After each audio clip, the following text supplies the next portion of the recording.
Hello, Mr. G here. Today is Tuesday, November 22nd, which is 11/22/22.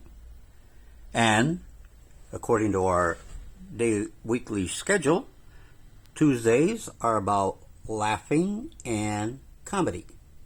So, for today's show, I have decided to do Mr. George Carlin. Now, while I don't agree with Mr. Carlin about God, I do agree with him about religion. So let's check in on this hilarious comedy bit that he is world famous for. All right, let's see. We could do this. Ready? Here we go. But in the bullshit department, a businessman can't hold a candle to a clergyman. Because I got to tell you the truth, folks. I got to tell you the truth. When it comes to bullshit, big time, major league bullshit, you have to stand in awe of the all-time champion of false promises and exaggerated claims, religion. No contest. No contest. Religion easily has the greatest bullshit story ever told. Think about it. Religion has actually convinced people that there's an invisible man living in the sky who watches everything you do every minute of every day. And the invisible man has a special list of 10 things he does not want you to do. And if you do any of these 10 things, he has a special place full of fire and smoke and burning and torture and anguish, where he will send you to live and suffer and burn and choke and scream and cry forever and ever till the end of time. But he loves you.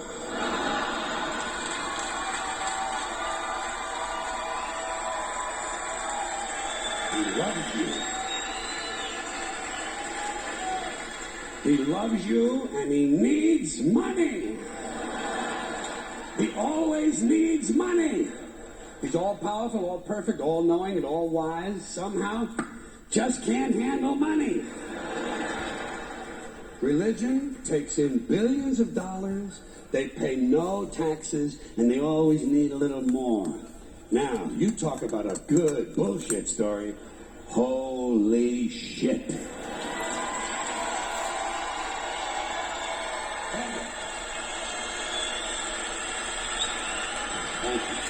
But, thank you very much.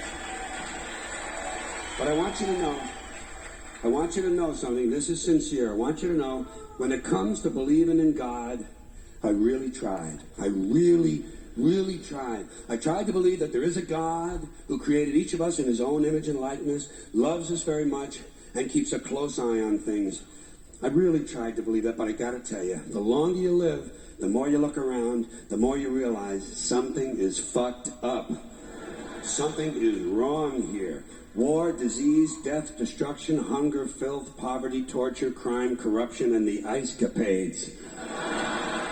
Something is definitely wrong. This is not good work. If this is the best God can do, I am not impressed. Results like these do not belong on the resume of a supreme being. This is the kind of shit you'd expect from an office temp with a bad attitude. And just between you and me, in any decently run universe, this guy would have been out on his all-powerful ass a long time ago. And by the way, I say this guy because I firmly believe, looking at these results, that if there is a God, it has to be a man. No woman could or would ever fuck things up like this.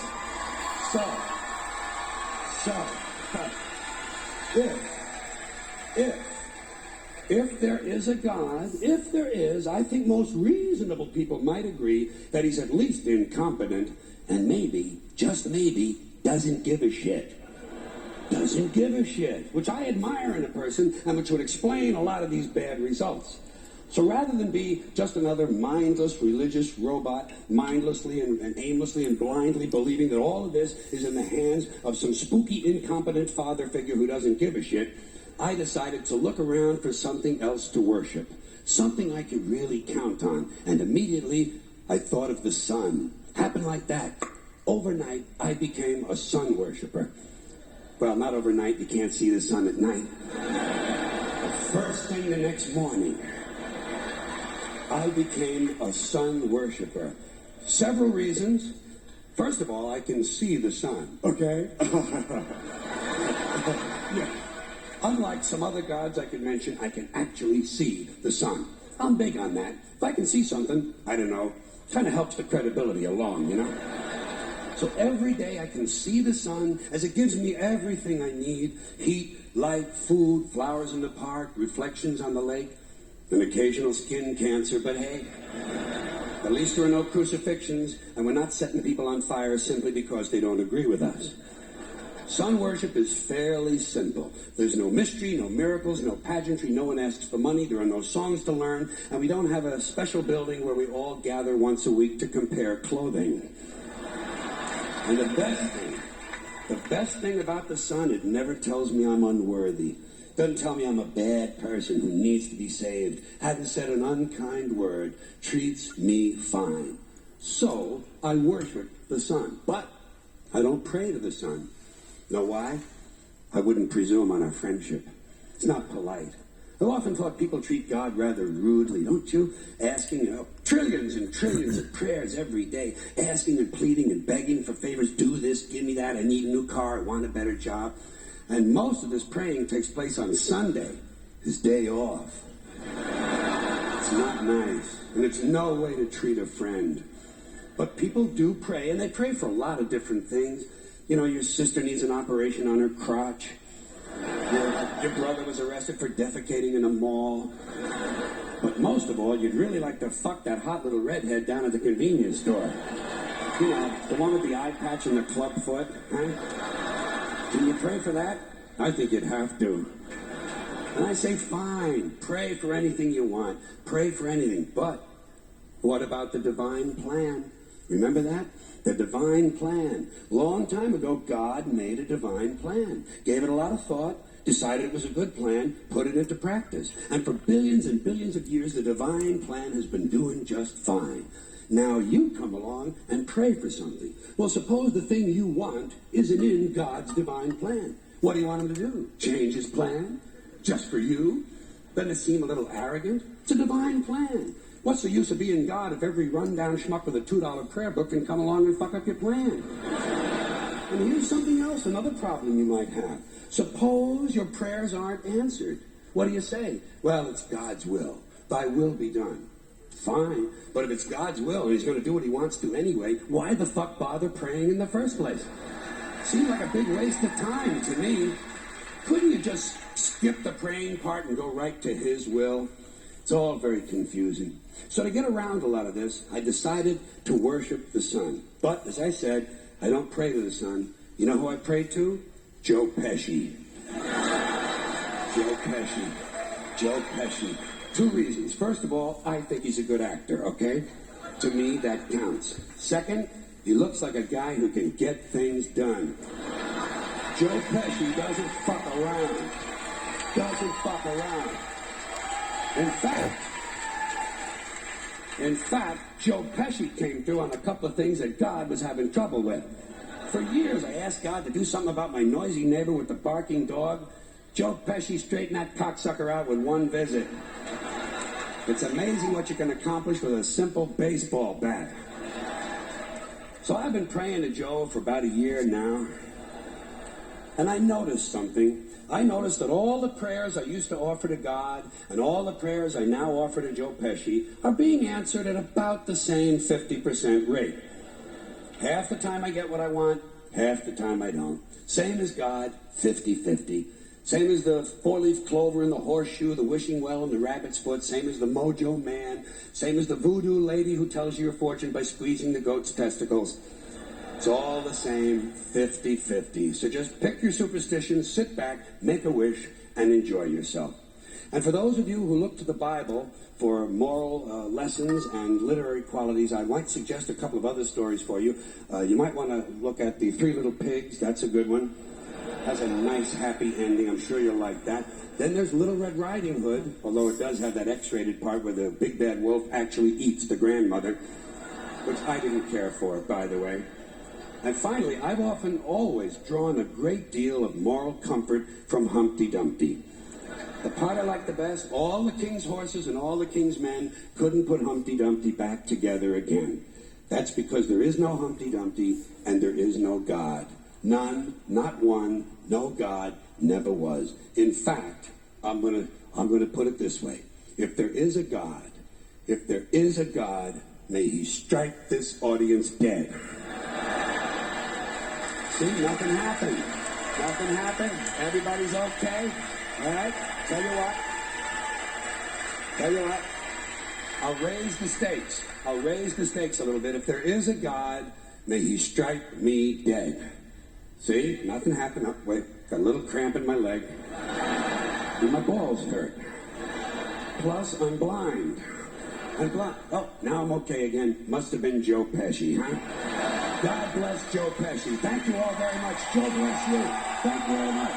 I appreciate it.